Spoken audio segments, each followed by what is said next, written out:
Continuamos hoy con la enseñanza del libro de Daniel y enviamos un saludo a cada uno de aquellas vidas que por la gracia de Dios escucha esta palabra de Dios en diferentes lugares del mundo. Sabemos que estamos en momentos difíciles, pero sabemos que en los momentos difíciles Dios se hace mucho más real para cada uno de nosotros.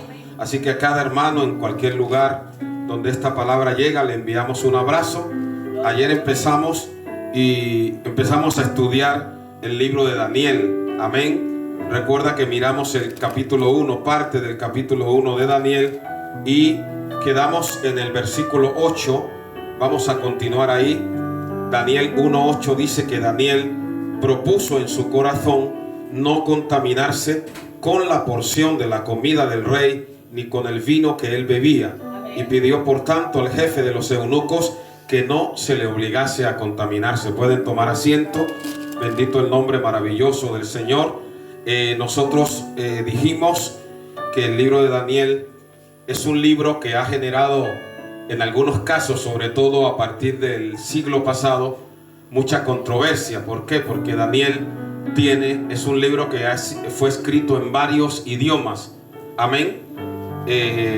Cuando uno mira el libro de Daniel, uno ve que la composición literaria del libro de Daniel en el original, desde el capítulo 1 al 2:3 y al 8:12, fueron escritos en hebreo, y los capítulos 2 al 7:28 fueron escritos en arameo. También dijimos que en el libro de Daniel hay algunas palabras que están escritas, bendito el nombre del Señor, en algunas palabras que están escritas, como hemos dicho, en arameo, y también en el idioma persa y en griego. Entonces eso llevó a mucha gente a cuestionar si ese Daniel del cual nosotros hacemos referencia en la Biblia era el autor de lo que es este libro de Daniel. Pero en la Biblia, usted recuerda que en la lectura que nosotros hicimos en esta mañana, en la palabra de Dios se habla de Daniel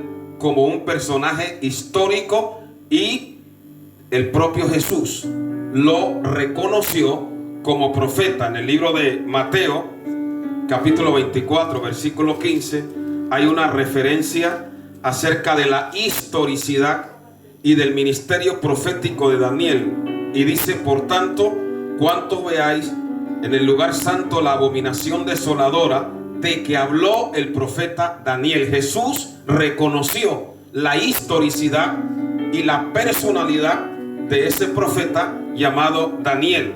También en Ezequiel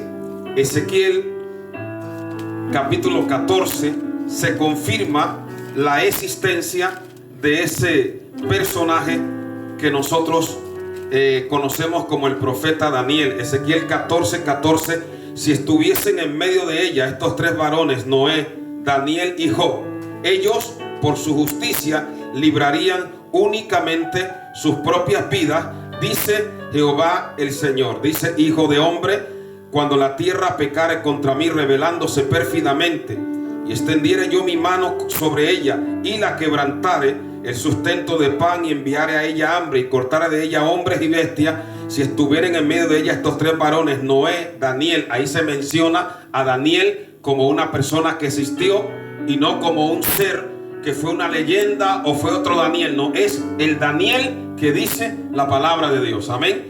Ya dijimos, cuando nosotros nos situamos sobre el libro de Daniel, dijimos que el libro de Daniel nos habla de la cautividad que el pueblo experimentó en Babilonia. ¿Cuál fue la causa? Dijimos que había un rey llamado Josías que había sido fiel a Dios.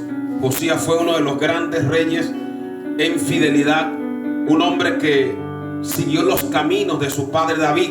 No obstante, la descendencia de Josías, sus hijos, no siguieron las pisadas de su padre. Ayer yo les di los versículos bíblicos, los textos, amén. Y yo les dije ayer cómo el hijo de, en este caso de Josías, Joacim, fue un rey terriblemente perverso. Incluso cuando Dios les habló a ellos, porque Dios había hablado a través de los profetas y había dicho que ellos se tenían que someter al yugo de Nabucodonosor. ¿Por qué? Porque cuando uno no se somete a Dios, se tiene que someter a otro yugo. El yugo de Dios es fácil, su carga es ligera. Pero si uno no se somete a Dios, tiene que terminar sometido a otro yugo, a otro rey. ¿Para qué? Para que uno compare lo que es el servirle a Cristo y lo que es servirle a Satanás o servirle al pecado. Entonces Dios le entregó a Nabucodonosor el dominio de esas naciones, pero estos reyes se rebelaron. Cuando Jeremías les predicaba, ¿qué hizo el rey Joacín? Quemó la palabra, le prendió fuego a la palabra de Dios, la cortó con el cortaplumas y le prendió fuego, y Dios volvió a escribir el mensaje añadiendo más juicio. Ese Joacín terminó muy mal. El hijo de él, Joaquín, también reinó. Al poco tiempo fue llevado cautivo a Babilonia. El tío de él, Sedequías, el último rey, se rebela contra Nabucodonosor y termina de una manera terrible, porque le sacaron los ojos y fue llevado ciego y con cadenas a Babilonia. ¿Cuántos pueden bendecir el nombre maravilloso del Señor? Amén. Ayer nosotros explicamos que Nabucodonosor llevó en 3 grandes deportaciones al pueblo de Dios cautivo a Babilonia. La primera fue en el año 606, ahí es donde va Daniel. La segunda fue en el año 597 antes de Cristo, ahí fue llevado Ezequiel. Y la última deportación fue en el año 586, cuando ya vino Nabucodonosor, y no solamente se llevó los utensilios del templo, sino que destruyó el templo de Salomón. Amén. Todas las columnas de bronce, el mar de bronce, todo ese adorno que Salomón había puesto allí de oro, todos esos metales preciosos, se los llevó ¿a dónde? A tierra de Sinar. Amén. Y yo les dije ayer que fue allí en Sinar donde se construyó la torre de Babel. Por eso Babilonia en la Biblia es símbolo de desafío contra Dios. Recuerde que en Apocalipsis hablamos de la gran Babilonia. ¿Cuántos pueden darle a Dios la gloria? Amén. Entonces Daniel llega a Babilonia, es llevado cautivo porque Dios había hablado y había dicho que él le había entregado esas naciones a Nabucodonosor. ¿Por qué es importante entender el libro de Daniel? Porque si yo no entiendo el libro de Daniel, yo no puedo entender el resto de las profecías. Daniel tiene 12 capítulos, 6 son historia y 6 son profecía. ¿Cuántos pueden bendecir al Señor? Ahora, ¿por qué hay que entender el tema de Nabucodonosor? Lo que tiene que ver con Nabucodonosor, porque con Nabucodonosor empieza lo que en la profecía se llama los tiempos de los reinos de los gentiles. Amén. Con Nabucodonosor, repito, empieza el tiempo de los reinos de los gentiles. ¿Cuándo va a terminar ese tiempo? Cuando el último rey, amén, el anticristo, a una confederación de naciones, se rebele contra el Mesías, y ahí se cumple el sueño que vamos a estudiar en esta mañana, cuando él ve, Nabucodonosor, que una piedra cortada, no con mano, golpea la imagen que representa los imperios gentiles, y es establecido el reino del Mesías en el milenio. ¿Cuánto lo estamos entendiendo? Entonces, cuando Nabucodonosor tomó cautivas a estas naciones, incluida en este caso Israel, Jerusalén, él lo atribuyó al poder de su Dios. ¿Cuáles eran los dioses de Babilonia? Ya yo lo dije ayer. El principal se llamaba Bel o Marduk, amén, y la otra diosa se llamaba Istar, y también se adoraba a la luna, Nanar, y al dios Sin. Entonces él lo atribuyó a sus deidades, pero no, hermano, Dios es el que tiene el control. Él quita reyes, él pone reyes, él mueve los hilos invisibles. Aunque los hombres crean que ellos son los que tienen la hegemonía, no tienen ninguna hegemonía, porque detrás, amén, de la cortina, detrás, hermano, está Dios moviéndolo todo y controlándolo absolutamente todo, porque a Dios nada se le escapa. Miren la profecía que ya Dios había hablado acerca de la hegemonía de Nabucodonosor.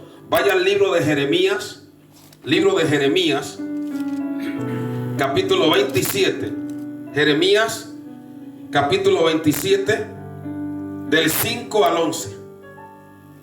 Cuando ya lo tenga, lo puede leer en voz alta y puede decir amén. Jeremías 27. Estamos mostrando que aunque Nabucodonosor atribuía sus victorias a sus dioses paganos y demoníacos, era Dios, el Dios del cielo, el que le había entregado tal hegemonía.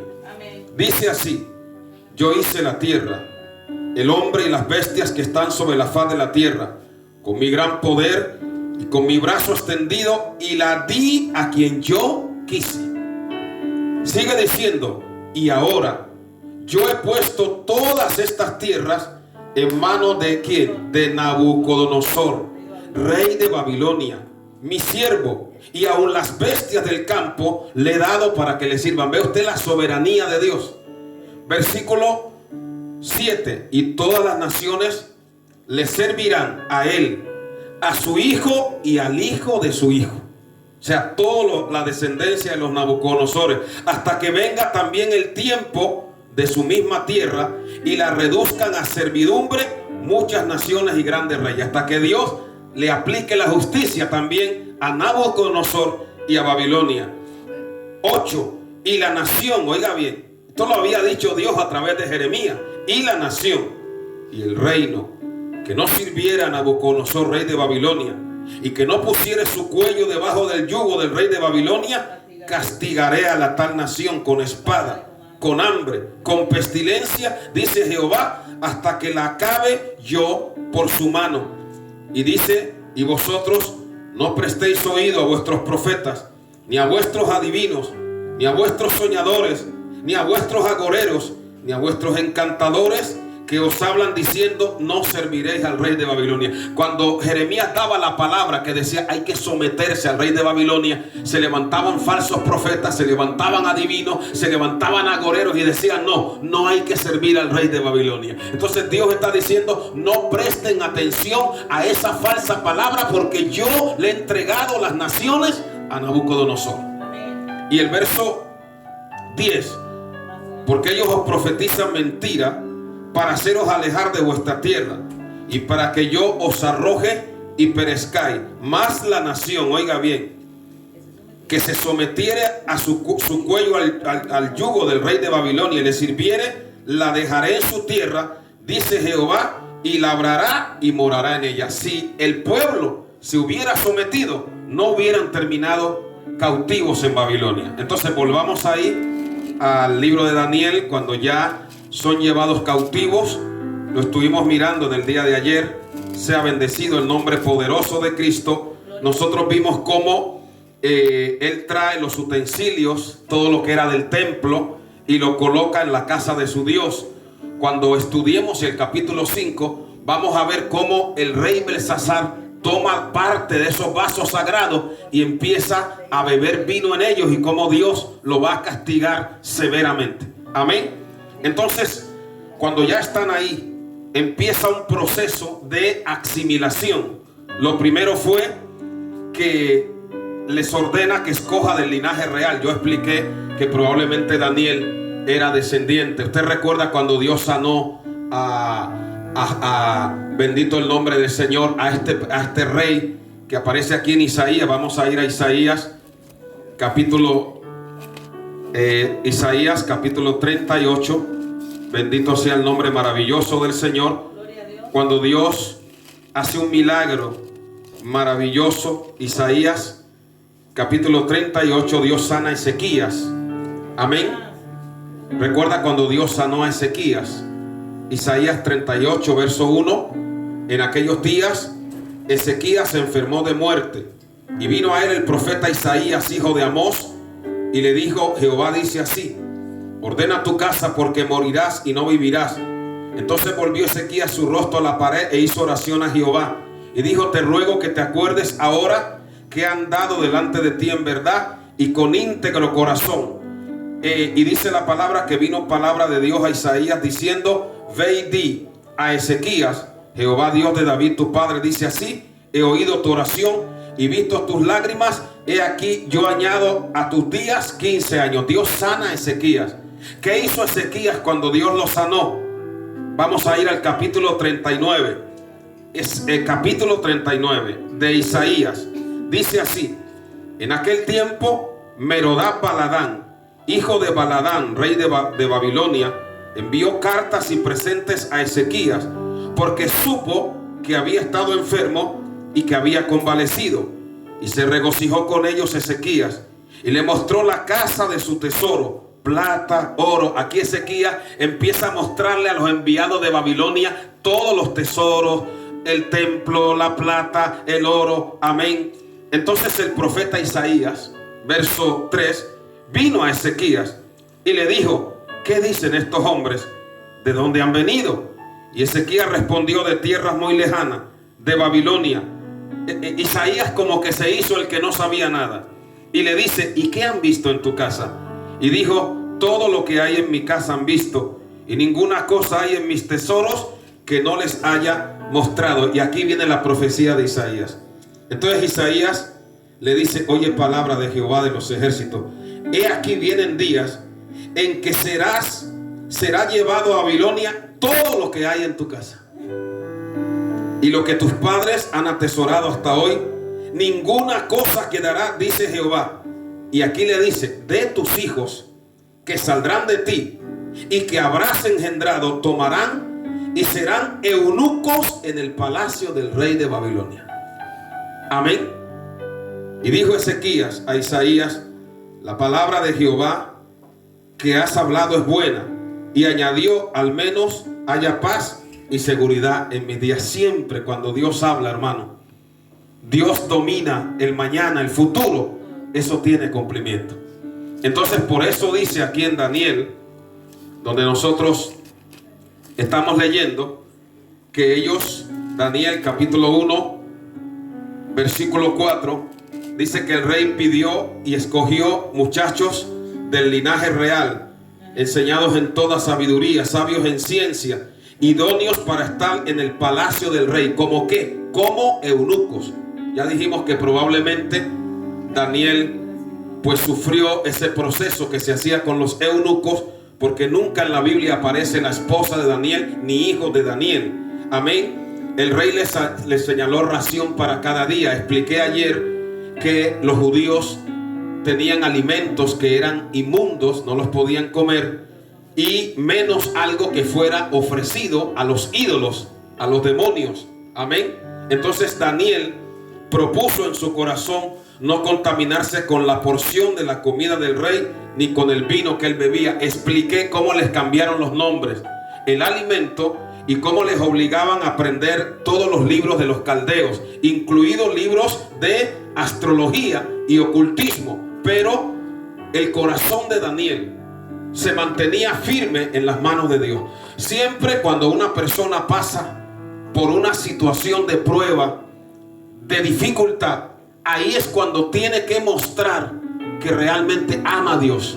Una persona puede estar rodeado de libros de ocultismo, de brujería, incluso de hechicería, pero el asunto es dónde está el corazón de la persona. Si el corazón está en las manos de Dios, esa persona, aleluya, se va a guardar. Esa persona se va a mantener. Ese corazón va a estar firme. ¿Cuánto le damos a Dios la gloria? Porque un hombre es lo que es el corazón. ¿Cuánto le damos a Dios la gloria? Una persona, hermano, que no ama a Dios, no necesita rodearle de nada. El corazón ya está dañado. El corazón ya está desviado. Pero cuando el corazón de la persona ama a Dios, hermano, pueden tratar de contaminarlo, de dañarlo, pero ese corazón se va a mantener firme. ¿Cuánto le damos a Dios la gloria? Y cuando el corazón está firme, la persona puede hacer lo que hizo Daniel. Dijo: hagan la prueba conmigo, y a los 10 días Dios va a manifestar que aunque yo esté comiendo solo legumbres, mi rostro va a brillar. Porque el rostro de los hijos de Dios no brilla por el dinero que tengamos en el banco, no brilla, amén, ni siquiera por los amigos que tengamos, ni por los coches que tengamos. No, el rostro nuestro brilla por el aceite de la gloria de Dios. ¿Cuánto le damos a Dios la gloria? El rostro nuestro brilla en el dolor, brilla en la prueba, brilla en la soledad, porque tenemos algo que nos da un brillo que viene de arriba, una cosmética que viene del Espíritu Santo. ¿Cuántos pueden darle a Dios la gloria? Usted nota de personas que se convierten y la gente no lo sabe. Dice, pero tienes algo en el rostro. ¿Qué es? La gracia de Dios, el brillo de Dios, la gloria de Dios. ¿Cuánto le damos a Dios la gloria? Porque la palabra dice, para que resplandezcáis como luminares en el mundo. Mira, aunque mucha gente te desprecie y te menosprecie, hay un brillo que solamente puede venir de la presencia del Señor. ¿Cuántos pueden darle a Dios la gloria? Y la iglesia tiene que brillar en medio de la Babilonia de estos días. Tú tienes que brillar ahí en tu barrio, tienes que brillar en tu familia, tienes que brillar en el trabajo, tienes que brillar en la prueba. Que cuando entres por aquella puerta puedas entrar por sus atrios con acción de gracia y decir, no tengo bienes materiales, no tengo trabajo, pero hay un brillo que Jehová me da. Hay un brillo que solo procede de la presencia del Señor. ¡Aleluya! El resto de jóvenes comían de la mesa de Nabucodonosor, pero el rostro no les brillaba. Porque, hermano, cuando uno cede en la integridad, pierde en la espiritualidad. Pero cuando uno se mantiene en el Señor, hay un brillo sagrado que solamente, como hemos dicho, marca a aquellos que tienen el corazón como Daniel. ¿Cuántos pueden bendecir al Señor? A su nombre. Entonces Daniel le dijo a este hombre que él no iba a participar de esas bandejas. Amén. Ya hemos dicho que el diablo tiene muchas bandejas, ofertas. Amén. Y en el versículo 13 Daniel le dice, compara nuestros rostros con los rostros de los muchachos que comen de la ración de la comida del rey. Cuando un joven se alimenta de Cristo, se alimenta de la palabra, a mí me gustaría aquellos jóvenes o aquellas personas que creen que estarían mejor fuera de la iglesia o de Cristo en el mundo, compare el rostro suyo con el rostro de aquellas personas que usted los ve arruinados en la droga, en el alcohol, como si hubieran envejecido 30 y 40 años más. Y usted se dará cuenta cómo Dios lo conserva, cómo la hermosura de Jehová se ve en su rostro, cómo Dios lo rejuvenece. ¿Cuántos decimos amén? Daniel dijo, no, mírele solamente el rostro, porque en el rostro de la persona se ve la clase de Dios que tiene. El rostro del creyente es un rostro de paz, es un rostro de gozo. En el rostro de los hijos de Dios hay esperanza. En el rostro de los hijos de Dios hay fe, hay vida. ¿Cuánto le damos a Dios la gloria? Hay personas que usted las ve, hermano, en la calle y los ve como un zombie, como si están muertos, con la cabeza agachada. Pero yo he visto a hijos de Dios que les han dicho que tienen un cáncer. Es más, conozco este hombre de Dios que murió hace poco, Luis Palau. Amén. Ya le habían dicho al hermano Luis que iba a morir. Aleluya. Pero el rostro le brillaba. ¿Cuánto le damos a Dios la gloria? Porque nosotros sabemos, aleluya, que si este tabernáculo, este cuerpo se deshiciere, tenemos en Dios una morada eterna, no hecha de manos en los cielos. ¿Quién vive, iglesia? Y a su nombre, dale gloria a Dios por ese rostro que te ha dado. Tienes el rostro de un vencedor. Tienes el rostro de uno que está sellado con el sello del Dios vivo. Ya en tu rostro no es el rostro del viejo pecador, no es el rostro del leproso, no es el rostro del amargado, del orgulloso, del derrotado. Ahora llevas el rostro de nuestro Señor Jesucristo. No vivo yo, ahora vive Cristo en mí. ¿Cuántos le alaban en esta hora? Amén. Y esto es para que uno haga la prueba. Por eso él dijo, haga la prueba, pruébelo. Yo cuando hay gente que habla tantas necedades acerca del evangelio, digo, haga la prueba. ¿Cuántos pueden darle a Dios la gloria? Aliméntese de la palabra, de cosas positivas, de adoración, y usted va a ver cómo esa espirituterapia, esa cristoterapia, esa biblioterapia le cambia el rostro. ¿Cuántos pueden adorar a Dios? Amén. Entonces, a los 10 días, el rostro de ellos era mejor que el de los otros muchachos que comían de la porción de la comida del rey. O sea, eran jóvenes que vinieron con Daniel del linaje real, pero se dejaron arrastrar, empezaron a participar de eso y se perdieron, porque ya la Biblia no habla más de ellos. Pero usted va a notar cómo Dios usa a este muchachito, a este joven, a Daniel, para llevarle un mensaje al monarca más poderoso que había en la tierra. Como usó a José para ministrarle al faraón, ahora usa a Daniel para ministrarle a Nabucodonosor. ¿Cuántos pueden entender la palabra de Dios? Amén. Y dice que Melzar, verso 16, se llevaba la porción de la comida de ellos y les daba legumbre. Verso 17, a estos 4 muchachos Dios les dio, note bien, conocimiento e inteligencia en todas las letras y ciencias. Y Daniel tuvo entendimiento en toda visión y sueño. Aquí hay 2 tipos de entendimiento: el conocimiento intelectual, letras y ciencias, y el espiritual. Hay personas que son políticos, premios Nobel, abogados, han estudiado en las mejores universidades del mundo, pero no entienden, no tienen el más mínimo conocimiento espiritual. Amén. Entonces, ese conocimiento, esa sabiduría viene de Dios. Amén. No solo la intelectual para saber el teorema de Pitágoras, sino la espiritual para conocer el teorema del Espíritu Santo. ¿Cuántos pueden darle a Dios la adoración? Amén. Gloria a Dios. Y por eso en 1 Corintios dice que en la sabiduría del mundo el hombre no conoció a Dios, pero a Dios le agradó salvar a los creyentes por la locura de la predicación. Entonces, esa sabiduría intelectual no puede conocer la sabiduría espiritual que viene de Dios. Pero cuando uno viene al Señor, no solamente Él te da la sabiduría intelectual, la inteligencia, sino que te da el conocimiento para conocerle. Jeremías dijo: no se alabe el fuerte en su fuerza, ni en su valentía se alabe el valiente, sino en conocerme y en entenderme, porque yo soy Dios. Amén. Usted no tiene un título universitario tal vez, pero entiende la palabra de Dios. ¿Cuántos pueden bendecir al Señor?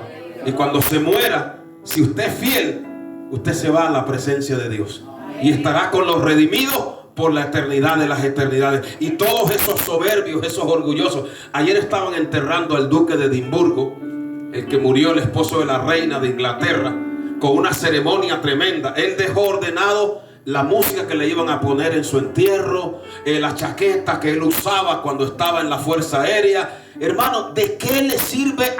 Amén. El sable, ¿de qué le sirve a uno eso, hermano? Yo miraba eso y digo, qué triste es el no conocer a Dios, hermano. Porque ahí va su chaqueta, la música que él dijo, pongan esta música, hagan tal desfile, lleven tal caballería. Pero el asunto es, todo eso era lo externo. ¿Qué es lo que se llevó espiritualmente? ¿Qué tenía espiritualmente arriba? Oyó la palabra, la guardó, era un adorador de Dios. Todos los días se encomendaba al que vive por los siglos. Entonces, lo que nos llevamos nosotros es lo que tengamos en el corazón, en el alma, en el espíritu. ¿Cuántos pueden alabar a Dios en esta mañana? ¿Quién vive, iglesia? Y a su nombre. Hoy nosotros estamos no en la Babilonia que estuvo Daniel, en una gran Babilonia de corrupción, de inmoralidad. ¿Qué significa Babilonia? Confusión. Y el mundo está en una confusión terrible, pero en medio de esa confusión, los Danieles de Dios, que son la iglesia, brillan y se guardan para la gloria de Dios. ¿Cuántas ofertas nos hace hoy ese Nabucodonosor que es Satanás? ¿Cuánto te ha ofrecido el enemigo para que salgas del evangelio? Amén. La hermana, Dios la guarde, Dios la bendiga. ¿Dónde estaba? Ahí, amén, cantándole a Nabucodonosor, pero Jehová la trajo y está aquí como adoradora en la casa de Dios. Amén. Y eso es lo que cuenta, lo que vale. Entonces dale gloria a Dios por estar ahí, por esa Biblia. No pienses que viniste a perder el tiempo en esta mañana, sino piensa que el Señor te vino a sacar brillo, gloria a Dios. Vino a darte ánimo, a darle brillo a tu fe, a darle brillo a tu esperanza, a darle brillo a tu adoración, a darle brillo a tu comunión, para que tú puedas entender que mejor es un día en sus atrios que 1000 fuera de ellos. Denle un aplauso al Señor, dele gloria a Dios. No tenga complejo por servirle a Dios. No diga, ay, no, cuando usted esté aquí, gócese. Porque esta palabra que oye aquí no la va a oír en una discoteca, no la va a oír en un bar, no la va a oír en un prostíbulo, no la va a oír en una playa. Solo la oye en el altar de Jehová. Ay, a su nombre sea la gloria. Alaba, alma mía, al Señor. Amén. Y eso es lo que nos mantiene brillando. Porque la fe viene por el oír de la palabra de Dios. Amén. Entonces, cuando yo compruebo que yo he tomado la mejor decisión, ahora, no hermano, con el paso del tiempo, a los días, a los años, cuando uno está en una disyuntiva y hay personas que toman un camino y uno toma la puerta estrecha, al tiempo uno se da cuenta que tomó la mejor decisión. ¿Por qué? Miren lo que dice el verso 18. Pasados pues los días, al fin de los cuales había dicho el rey que los trajesen, el jefe de los eunucos los trajo delante de Nabucodonosor. Y el rey habló con ellos, y no fueron hallados entre todos ellos otros como Daniel, Ananías, Misael y Azarías, y estuvieron delante del rey. A los 3 años se confirmó que la decisión que ellos habían tomado era la más acertada. Yo imagino los amigos, los compañeros que fueron con Daniel, cómo quedaron avergonzados. Y a lo mejor dijeron, si hubiéramos hecho lo que hizo Daniel. Pero Dios nos ha dado libre albedrío.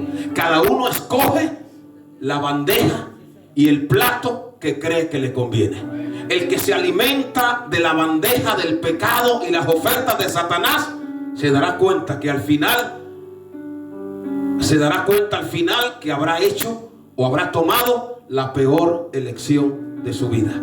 Pero el que se alimenta de la gracia, de la voluntad de Dios, de la palabra, brillará con Cristo por la eternidad de las eternidades. ¿Quién vive, iglesia? Y a su nombre, en todo asunto de sabiduría e inteligencia que el rey les consultó, oiga bien, verso 20, los halló que 10 veces mejores que todos los magos y astrólogos que había en su reino.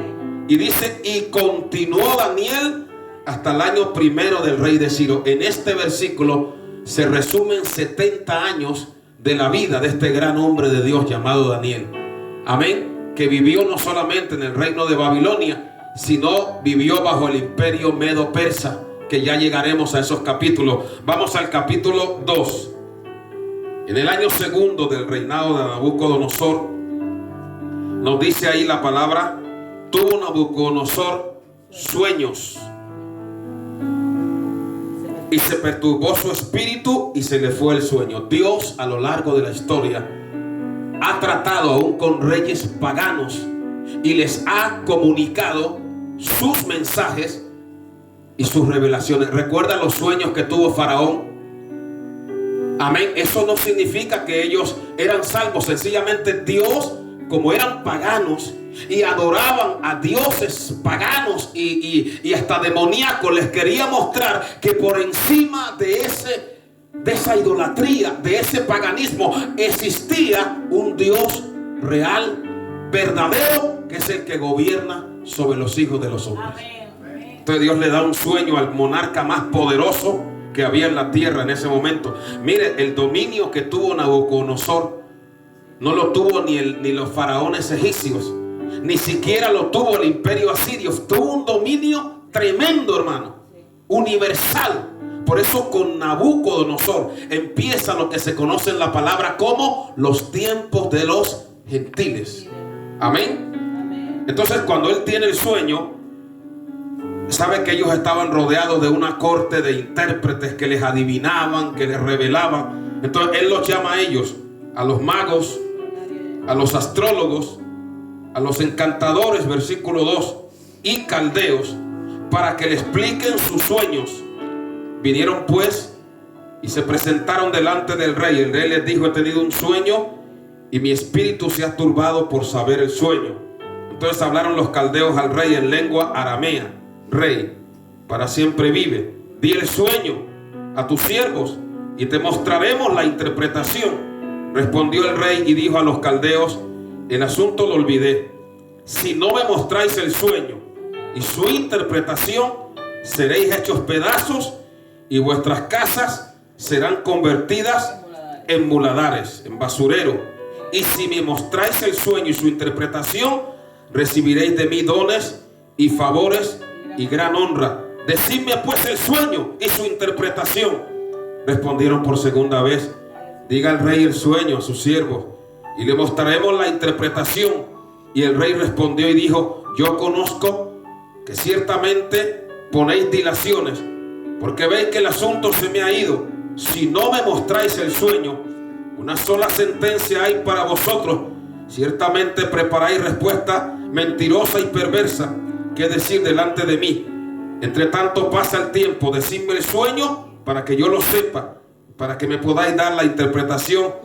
Los caldeos respondieron delante del rey: no hay hombre sobre la tierra. Oiga bien, a veces Dios hace que el propio Satanás reconozca, y los que le sirven, que hay cosas que solamente le competen a la soberanía de Dios. No hay hombre sobre la tierra que pueda declarar el asunto del rey. Además de esto, ningún rey, príncipe ni señor preguntó cosas semejantes a ningún mago, ni astrólogo, ni caldeo. Dios es especialista en las respuestas imposibles. Amén. Porque el asunto que el rey demanda es difícil. No hay quien lo pueda declarar al rey, salvo los dioses, cuya morada no es con la carne. Por esto el rey, con ira y con gran enojo, mandó que matasen a los sabios de Babilonia. Y se publicó el edicto de que los sabios fueran llevados a muerte, y buscaban a Daniel y a sus compañeros para matarlo. Y aquí es donde Dios le empieza a mostrar a Daniel por qué y para qué Dios lo ha llevado a Babilonia. Alguien escuché a un hombre sabio de Dios decir que a veces uno no entiende un proceso, una situación, y uno dice: Señor, ¿por qué? Cuando uno debería decir: Señor, ¿para qué?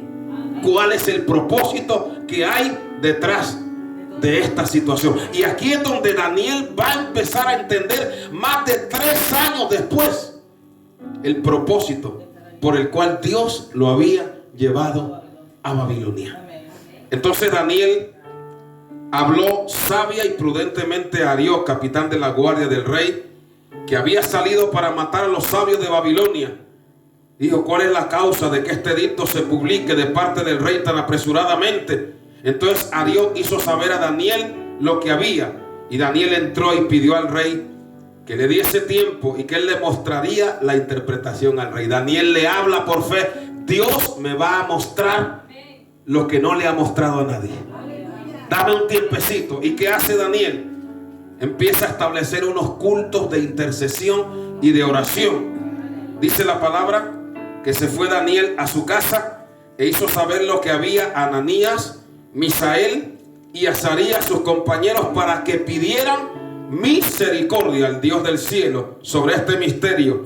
Oiga, y Dios respondió. En el verso 19 dice: entonces el secreto fue revelado a Daniel en visión de noche, por lo cual Daniel bendijo al Dios del cielo. Y Daniel habló y dijo: sea bendito el nombre del Dios de los cielos, del Dios de siglos en siglos, porque suyos son el poder y la sabiduría. Él muda los tiempos y las edades, quita reyes, pone reyes, da la sabiduría a los sabios y la ciencia a los entendidos. Él revela lo profundo. O sea, Daniel no se atribuyó el título. Hoy en día usted abre internet y hay un montón de que si profeta, que si profetiza, que apóstoles, una diarrea, hermano, de montón de títulos, y personas que lo único que están buscando es, hay una titulitis, hermano, un deseo de tener títulos. Pero Daniel no se atribuyó nada. Él dijo: la gloria sea para Dios. ¿Cuántos pueden bendecir el nombre del Señor? Y usted ve que hay gente buscando títulos. Amén. Más que buscar a Cristo. Amén. ¿Cuántos pueden adorar al que vive por los siglos? A su nombre. Usted ve en internet que personas que antes eran el hermano tal y la hermana tal, ahora es el ungido tal, el profeta tal. Y ay de usted si no lo llama profeta, se vuelve su enemigo. Hermano fulanito, no, llámeme el profeta. Y hasta se enfada. el apóstol. Sí, hermano. Amén. Eso está, pero así, hermano. ¿Cuántos pueden adorar a Dios? Y entonces Daniel era un hombre humilde. Y en el verso 23 dice: a ti, oh Dios de mis padres, te doy gracias y te alabo, porque me has dado sabiduría y fuerza, y ahora me has revelado lo que te pedimos, pues nos ha dado a conocer el asunto del rey. Entonces Daniel va donde Ariok, verso 24, el cual había sido puesto para matar a los sabios de Babilonia, y le dice: no mates a los sabios de Babilonia, llévame a la presencia del rey y yo te mostraré la interpretación. ¿Cuánto le damos a Dios la gloria? Entonces Daniel es llevado a la presencia del rey, y en el verso 27 él le dice a Nabucodonosor: el misterio que el rey demanda, ni sabios, ni astrólogos, ni magos, ni adivinos lo pueden revelar al rey. Pero hay un Dios en los cielos, el cual revela por primera vez, oiga bien, por primera vez, el hombre más poderoso de la tierra es evangelizado. Recibe un mensaje de un muchacho que él había traído como esclavo, pero que Dios lo había llevado como profeta misionero a Babilonia. Y le está hablando del Dios. Mire la cantidad de dioses que había en Babilonia, la cantidad de templos, pero no conocían al Dios verdadero. Y ahí está Daniel hablándole del Dios verdadero. Amén. Hay un Dios en los cielos, el cual revela. Y estando rey en tu cama, te vinieron pensamientos para saber lo que había de ser en lo tocante a lo porvenir. Y a mí me ha sido revelado este misterio, no porque en mí haya más sabiduría que todos los vivientes, sino para que se dé a conocer al rey la interpretación, y para que entiendas los pensamientos en tu corazón. Y aquí empieza Daniel a mostrarle el sueño. El tiempo del sueño fue en el año 603 antes de Cristo. ¿Cuánto podemos darle a Dios la gloria? Y entonces le dice en el 31: tú, oh rey, veías una gran imagen. Esta imagen era muy grande, y cuya gloria era muy sublime, y estaba en pie delante de ti, y su aspecto era terrible. La cabeza de esta imagen era de oro fino, su pecho y brazos de plata, su vientre y sus muslos de bronce, sus piernas de hierro, sus pies en parte de hierro y en parte de barro cocido. Y estabas mirando hasta que una piedra fue cortada, no con mano, e hirió a la imagen en sus pies de hierro y de barro cocido, la desmenuzó. Entonces fueron desmenuzados también el barro, el hierro, el barro cocido, el bronce, la plata y el oro, y fueron como tamo en las eras del verano, y se los llevó el viento sin que de ellos quedara rastro alguno. Mas la piedra que hirió la imagen fue hecha un gran monte que llenó toda la tierra. Este es el sueño, y también la interpretación de él diremos en presencia del rey. Tremendo, hermano. Le dice: tú, oh rey, eres rey de reyes, porque el Dios del cielo te ha dado reino, poder y majestad. Amén. Y donde quiera que habitan hijos de hombres, bestias del campo y aves del cielo, Él los ha entregado en tu mano. Recuerda que a ese le dio un dominio universal, y te ha dado dominio sobre todo. Tú eres aquella cabeza de oro. Entonces tenemos la primera parte de la revelación. La cabeza de oro representa al imperio babilónico. Esa cabeza de oro cubre desde el año 606 hasta el año 539 antes de Cristo. Más o menos 70 años, que fue lo que duró el imperio babilónico con sus diferentes monarcas. Belsasar reinó Nabucodonosor reinó, quiero decir, el rey de este imperio reinó 43 años. A su muerte lo sucedió su hijo, que se llamaba Evil-Merodach, entre el 562 al 560. Reinó solo 2 años porque murió asesinado por su cuñado, que se llamaba Neriglissar. Luego este Neriglissar reinó 4 años. Después vino otro rey de esa dinastía que se llamó Laboro Archoc, que reinó 9 meses hasta el 556 antes de Cristo. Y luego vino un rey llamado Nabodino. Este Nabodino tenía a su hijo Belsasar, que más tarde lo vamos a ver en el capítulo 5, cuando ya el imperio babilónico cae en manos de los medos y de los persas. ¿Cuánto le damos a Dios la gloria? Entonces tenemos la cabeza de oro.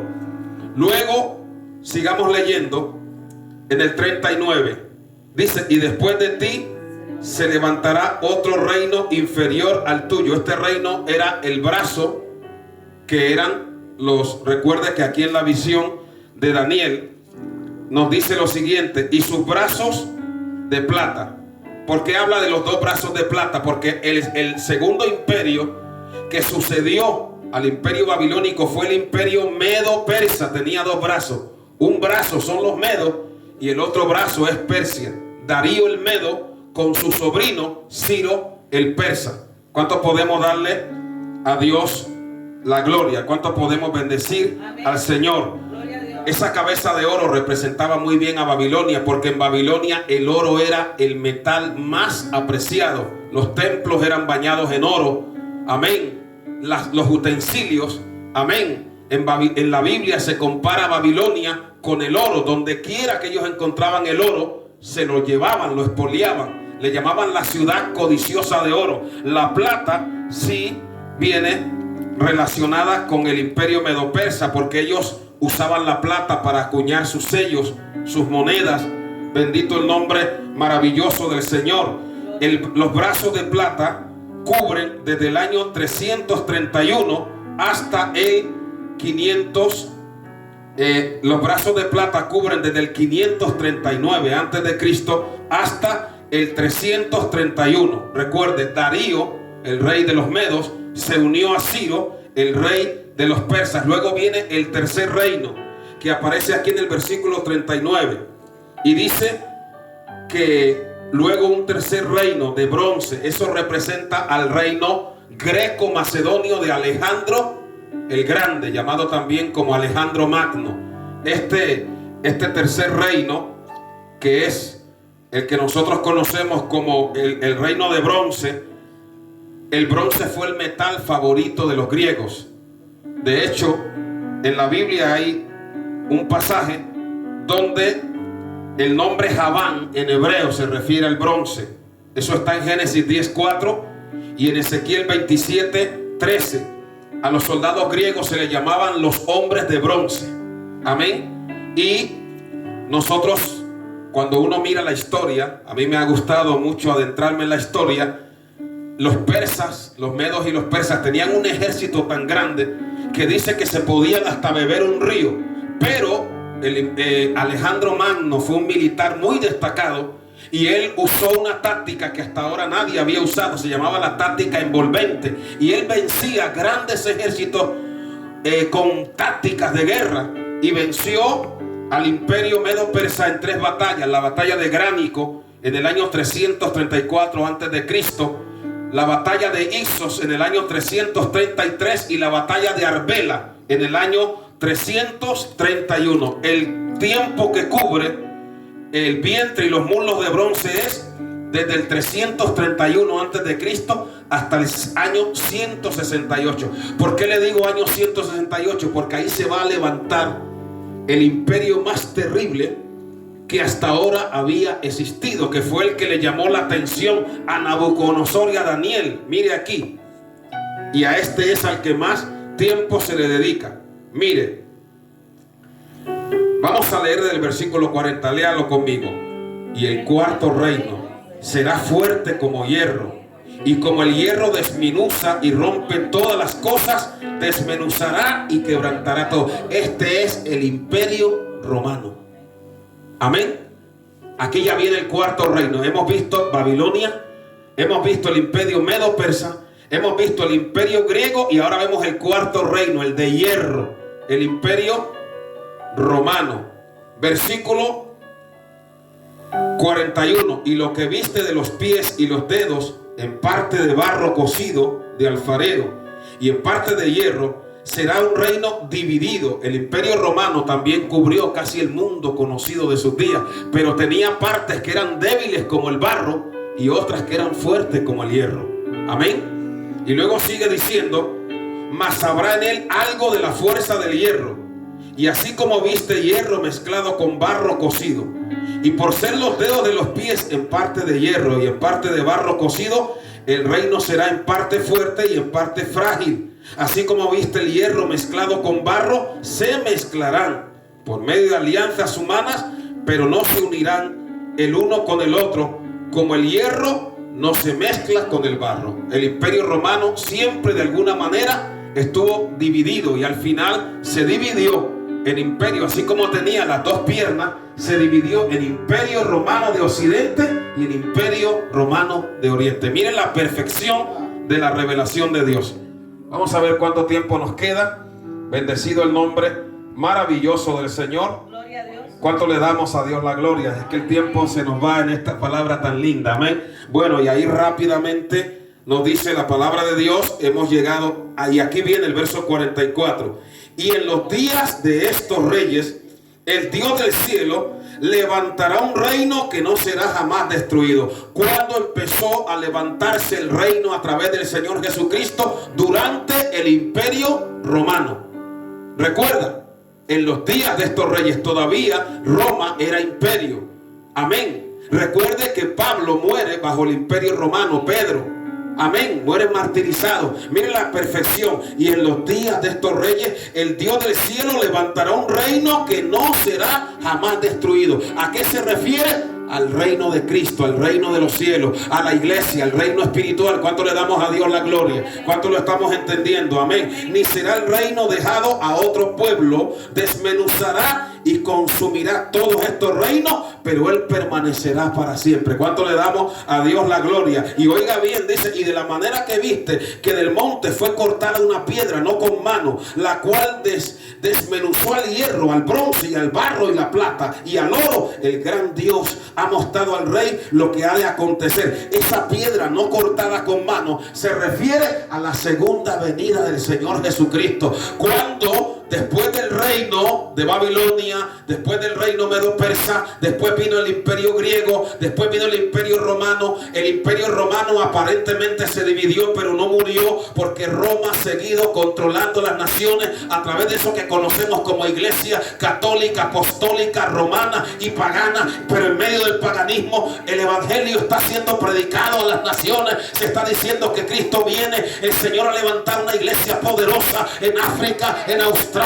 en América, amén, en Oceanía. ¿Cuántos pueden darle a Dios la gloria? Y cuando llegue el tiempo, el Señor viene, la iglesia es arrebatada al cielo, y luego continúa el dominio de los reinos de los gentiles. ¿A través de quién? De las personas del anticristo. Al final de los 7 años, Cristo vuelve con su iglesia para establecer el milenio, y este gobernante, amén, que representa en la última avanzadilla de los reinos de los gentiles, reunirá las naciones. Se reunirá el rey del norte, Rusia, se reunirá Persia, Irán, y saldrán a guerrear contra aquel que viene en el caballo blanco, y él con la palabra, con el espíritu de su boca, matará al impío. ¿Cuánto le damos a Dios la gloria? Y ahí es donde Cristo va a establecer el milenio aquí en la tierra. ¿Cuánto podemos darle a Dios la gloria? Amén. ¿Quién vive?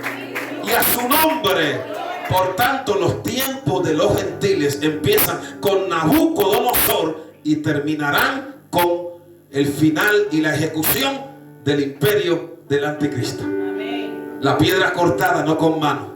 Amén. No se cumplió en el nacimiento, se va a cumplir en la segunda venida. Dice que golpeó la imagen, desmenuzó y se los llevó el viento. Todo lo humano se lo lleva el viento.